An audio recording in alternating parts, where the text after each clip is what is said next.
Hello, Hey, James. James. Man, you two, I couldn't do it. Man, I could not do it.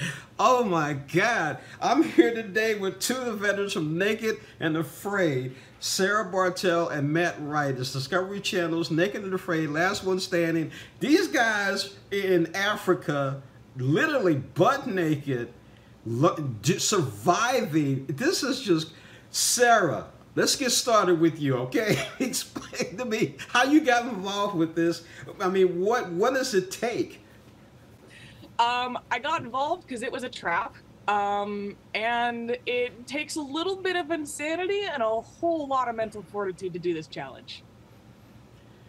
It does, because the first thing I was looking at is, wait a minute, I can barely walk in my own house barefoot. You guys are in the jungle with no shoes. How was that?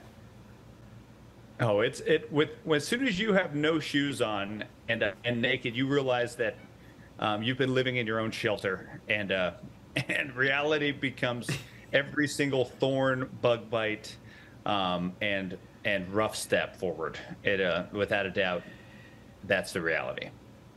You know what's interesting to me, and I'm going to direct this at you, Sarah, and then come back with Matt.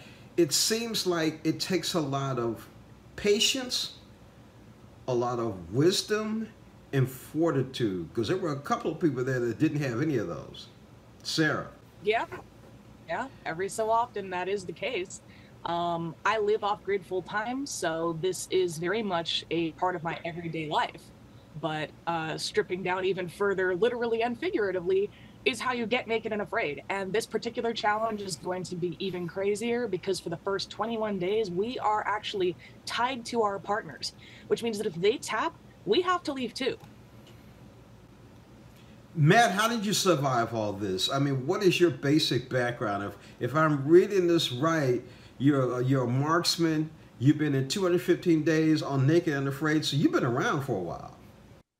I have been around the naked and afraid world for many years now, and I'll tell you what, one of the biggest takeaways is truly, it's tough to survive, but it's really tough to thrive. And to do either one, you have to have a strong mental mindset, and your physical body is capable of much more than you think it is. So as soon as you can wrap your mind around what might be possible, then really you can achieve the impossible. You are both veterans of this challenge. When I'm looking at this, the first thing that I think about is what was it like, you know, 40, 50,000 years ago when man appeared on the earth and was living like this? What do you think, other than the small animal challenges, the large animal challenges? Sarah, what do you think? I mean, it's phenomenal to try to conceptualize, but it's not, it's almost impossible to do until you've actually been in it. And I think that's one of the reasons that doing these challenges is frankly addicting. Yeah, without a doubt, like this next last one standing is it's going to showcase pretty much how I believe a lot of life was, say, 10,000 years ago. You're out there surviving the elements, but you're also surviving your peers because not everybody wanted to survive together.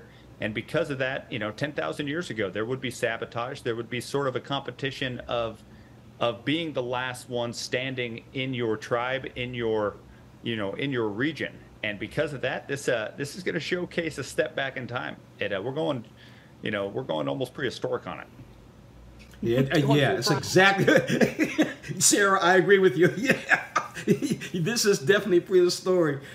Good Lord, I've had Matt and Sarah on this, talking to them about Discovery Channel's Naked and Afraid, Last One Standing. The other thing it reminded me of, Naked and Afraid, The Hunger Games. That's what I was thinking about too. Way to put it. Yeah.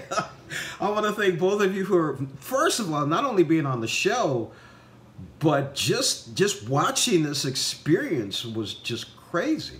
It was just like, took a lot of courage, a lot of fortitude, and again, patience and wisdom. So thank you again. Oh, definitely. And thanks for letting us help inspire the world. Definitely. Sarah, I was born in the Pacific Northwest, Vancouver, Washington. Go girl. Thanks, man. Much appreciated.